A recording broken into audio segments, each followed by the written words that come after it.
नमस्कार, आप देख रहे हैं दृष्टि न्यूज और मैं हूं आपके साथ साक्षी। आइए रुख करते हैं तमाम बड़ी खबरों की ओर। विदिशा के व्यापारियों ने शहर को बंद करने के साथ ही दोपहर में कलेक्ट्रेट पहुंचकर प्रधानमंत्री के नाम लिखित ज्ञापन प्रशासनिक अधिकारियों को सौंपा है। इस ज्ञापन के जरिए उन्होंने विदिशा में खुलने वाले डी-मार्ट का विरोध किया है। साथ ही कई मल्टीनेशनल कंपनियों द्वारा छोटे शहर में व्यापार खोलकर छोटे व्यापारियों का व्यापार खत्म करने के आरोप भी लगाए हैं। विज्ञापन के जरिए यह मांग की गई है कि बड़े बड़े मॉल 10 लाख की आबादी से ज्यादा वाले शहर में ना खोले जाए।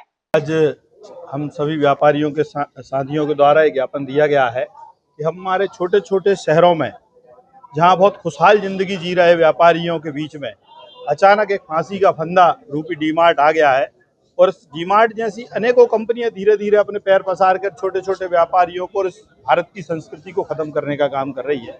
भारत सरकार से बहुत विनम्रता के साथ कहता हूं, संविधान और कानून में संशोधन के साथ ऐसे नियम और कानून बनाए जाएं जिससे विदिशा के व्यापार और विदिशा ही नहीं पूरे देश का व्यापार सुरक्षित रहे, संवैधानिक रूप से मजबूत रहे, आर्थिक रूप से मजबूत हो।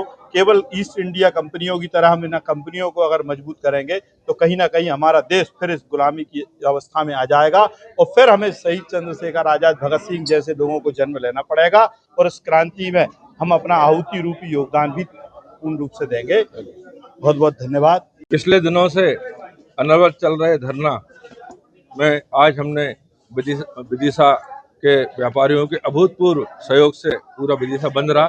उसी तारतम्य में आज प्रधानमंत्री जी के नाम हमने एक ज्ञापन सौंपा है कि 10 लाख की आबादी से जो छोटे शहर हैं उन्हें इन मालों से डी-मार्ट हो, चाहे रिलायंस हो, चाहे ई-कॉमर्स कंपनी की डिलीवरी हो, ब्लिंकिट हो, इनसे मुक्त रखा जाए और उस कानून में अगर उसमें कोई कानून में भी संशोधन करना पड़े तो उसमें संशोधन किए जाए। उसी तारतम्य में आज हमने यहाँ ज्ञापन दिया। धन्यवाद।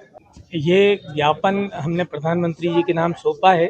जैसा कि भैया ने बताया है कि एक जनसंख्या लिमिट हो जहाँ पर इस तरीके के मॉल हो, नहीं तो बाजार की रौनक चली जाएगी। अगर इस तरीके के मार्ट अगर खुलते हैं तो हमारी पुरानी संस्कृतियाँ जो बनी हुई हैं वो अनवरत बनी रहें, इसके लिए एक प्रयास है। फिलहाल खबरों में इतना ही। तमाम खबरों के लिए बने रहिए हमारे साथ।